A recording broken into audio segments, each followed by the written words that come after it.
The Great Pie Catastrophe. In the small crooked town of Bumblesbrook, there lived a man named Ned Nibbles.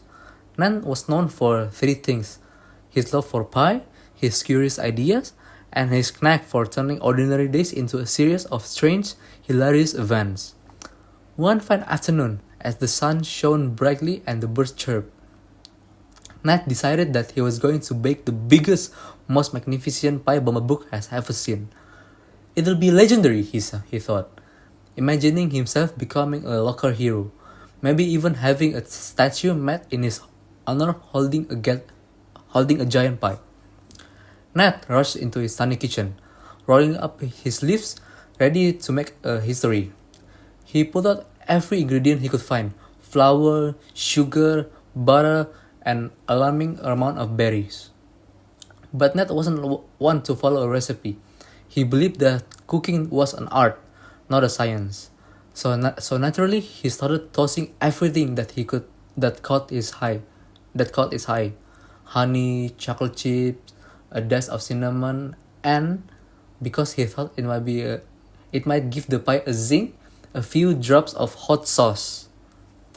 As he stirred the massive bowl of ingredients, the mixture began to look less like pie filling and more like a bubbling potion from a wizard's cauldron. But not ever, ever the optimist didn't worry.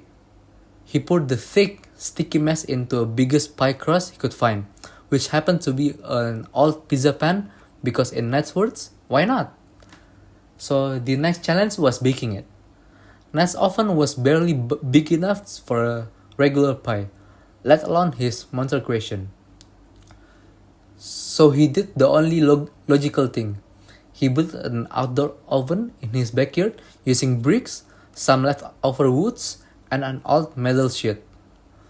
As he fired it up, a smoke began to billow out, catching the attention of his neighbors. "What in the world is Ned up to?" muttered Mrs. Crumble, peeking over the fence. She wasn't alone. Soon, half the town was gathered around Ned's yard, watching in fascination, and as he carefully slid the giant pie into his homemade oven. As the pie baked, the sweet smell of berries and a hint of something else filled the air. The crowd grew bigger, everyone eager to see how the pie would turn out. Ned, thrilled with the attention, started telling everyone about his secret ingredients, though he could conveniently leave out the part about the hot sauce.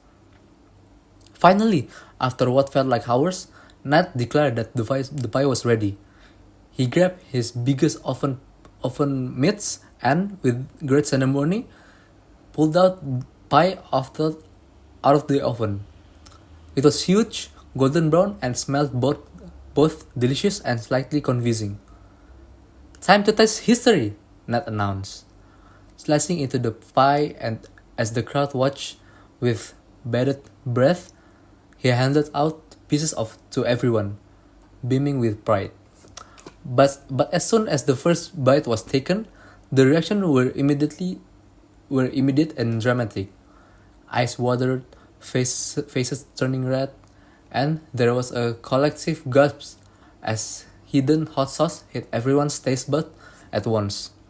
What's in this pie?" sputtered Mr. Puddles, his face turning as red as the berries.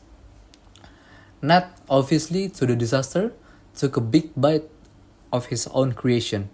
His eyes widened as the unexpected spice hit him, and he gulped down his slice in a hurry. "Well, that's different," he said, trying to keep a straight face. Despite the chaos, no one could stay mad at Ned. He was, after all, Bumblebrook's beloved oddball, always trying something new even if it didn't always work out. Soon, the town was roaring with laughter, and Ned was laughing right along with them.